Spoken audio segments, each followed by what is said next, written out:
Descamps-Cronier pour le groupe socialiste, républicain et citoyen. Merci, Monsieur le Président. Ma question s'adresse à Madame la Ministre du Logement, de l'Égalité des Territoires et de la Ruralité. Madame la Ministre, jeudi 15 octobre, le 3e comité interministériel consacré au Grand Paris a permis de réaffirmer notre ambition et notre vision pour la région parisienne et pour la France. D'ici 3 mois, la région capitale aura changé de visage, avec la mise en place au 1er janvier 2016 de la métropole du Grand Paris et de la nouvelle carte intercommunale en grande couronne. Il s'agit d'un chantier immense qui mobilise les énergies des élus et des agents territoriaux franciliens, de même que les services de l'État. Ce chantier institutionnel vise avant tout à structurer l'action publique territoriale pour mieux répondre aux objectifs que nous nous sommes fixés, et notamment la lutte contre les inégalités territoriales. Il s'agit de faire en sorte que personne ne soit exclu des futures dynamiques métropolitaines. C'est cette volonté qui accompagne les efforts réalisés en matière de transport, comme pour l'extension à l'ouest du RER E ou bien le Charles de Gaulle Express. Ces développements vont désenclaver des territoires entiers et contribuer à rapprocher les franciliens, comme le fait le tarif unique du Pass Navigo depuis le 1er septembre. C'est cette volonté d'égalité territoriale qui accompagne l'action engagée en matière d'aménagement et de logement, avec la mise en œuvre prochaine des contrats d'intérêt national et de nouvelles opérations d'intérêt national pour les sites prioritaires. Ces dispositifs viennent compléter les efforts déjà programmés, comme la prochaine génération de programmes de renouvellement urbain.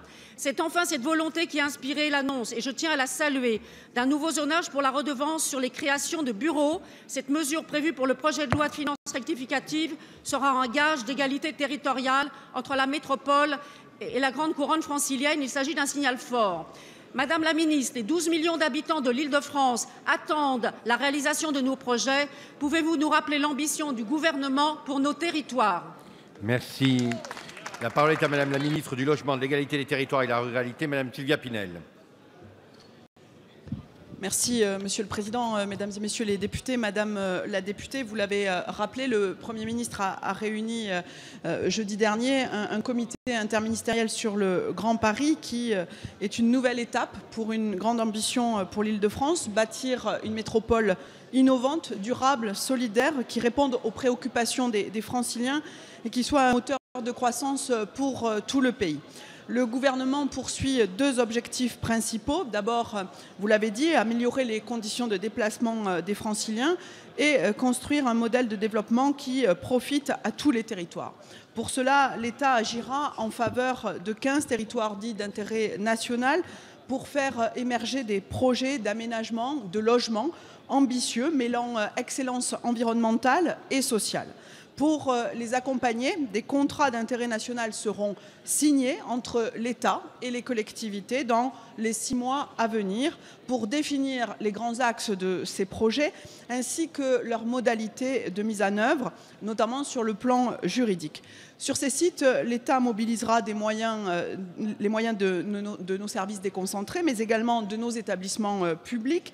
De même, il donnera aux collectivités locales de nouveaux moyens financiers. Je pense notamment à l'aide aux maires bâtisseurs, dont les premiers versements vont intervenir dans les toutes prochaines semaines. Et vous l'avez rappelé, en engageant une profonde réforme de la redevance pour création de bureaux.